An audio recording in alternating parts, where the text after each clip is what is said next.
So I live in America now, in Dallas, Texas, but my first visit to the US was over 20 years ago as a student.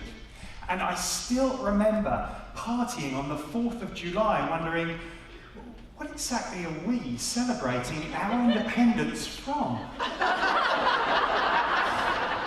Turns out it's me!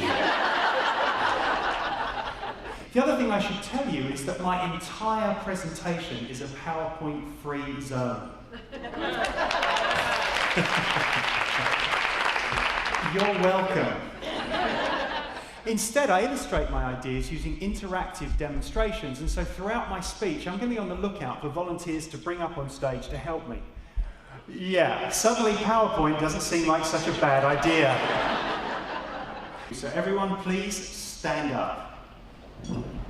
Don't worry, this isn't one of those awful let's all hug team building moments. I wouldn't do that to you. Copy me exactly. That's pretty good. Give me a thumbs up. That would be thumbs, not middle fingers. Now give me a thumbs down. Keeping your thumbs down, cross your arms and interlock your fingers. Nicely done. Now squeeze. No one's ever done it that well before. When I say go, follow my lead. 3, 2, 1, go. Take a seat. Incidentally, I saw 1 or 2 of you do this. Here's my point. We don't see everything that's really going on. Sometimes we need a wake-up call. This program is your wake-up call. As leaders, every initiative you implement comes packaged with problems to solve, decisions to make, and inevitable frustrations. And so today, I'm going to outline a psychological blueprint for breaking bad habits of mind so that you can think clearly, let go of toxic emotions, and make the changes that you want or need to make. I'll demonstrate. This represents the number 8.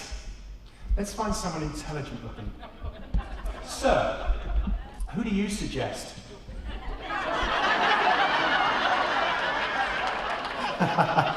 Here's a clue. If you're familiar with Roman numerals, this is completely different. While you remain focused on the tongue depressors, no amount of logic will ever solve the problem.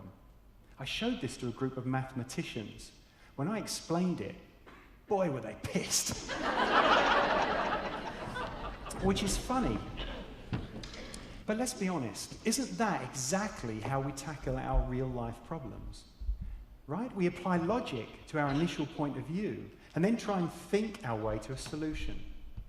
Unfortunately, solving a problem is really tough if you just stare at it from the same angle, hoping to see a previously invisible solution. Simply staring longer and harder at the invisible won't make it visible. I'm wrapping Catherine's money so I can't get at it. See, can't even reach. Some of these jokes I do just for me. Don't worry, Catherine, this is the funny bit.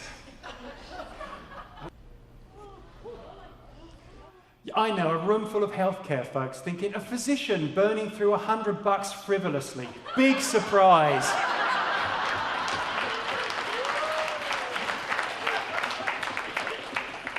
We don't like unresolved situations. Especially Catherine. And so in order to achieve closure, we make stuff up. Unfortunately, the stuff we make up tends to be negative. Think back to the last time you had an unexpectedly long wait before someone returned a phone call or a $50 bill. In what direction did your interpretation of that delay naturally tend to go, positive or negative? For most of us, it's negative, right? We are masters at taking a speck of information and creating a whole pessimistic scenario. At this very moment, Catherine's thinking, my $20 is never coming back. Some people waste vast amounts of time asking what-if questions, thinking in absolutes, and fretting and stressing over the world as it should be rather than how it is. And it's really tough to take strides towards a richer, more meaningful life when you're distracting yourself with these toxic stories. And distraction can be a huge problem. I've just blanked. Famous intellectual, Twain. Shania. Distraction can be a huge problem. Just ask Shania Twain, who once said, "I don't want my body to be a distraction from my talent or my brain." Man, do I know how she feels. Every time I step out on stage, people just sit there and stare. All I'm saying is, this is not for you.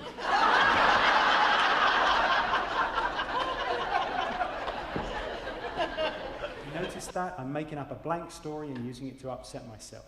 To fill in the blank, just look for those characteristic questions, words, and phrases. Are you asking what-if questions? Are you thinking in absolutes, using words like always, never, completely, totally? Or are you telling demanding stories? I should, you must, it's got to, has to, needs to, ought to. See, when you recognize and label your stories in this way, you remind yourself that they are nothing more than a collection of words. You don't need to suppress them. You don't need to argue with them. Instead, you can let them go. The stunt we're about to attempt is actually an old favourite of Albert Einstein's. He doesn't have too many new favourites. It's said that Einstein could memorise a thoroughly shuffled deck of cards in about 45 seconds. I'm going to divide the deck in two and attempt to memorise the cards in each half. Ace of spades, 2 of spades, 3 of spades, 4 of spades, 5 of spades, 6 of spades, 7 of spades, 8 of spades, 9 of spades, 10 of spades, Jack of spades, Queen of spades, King of spades!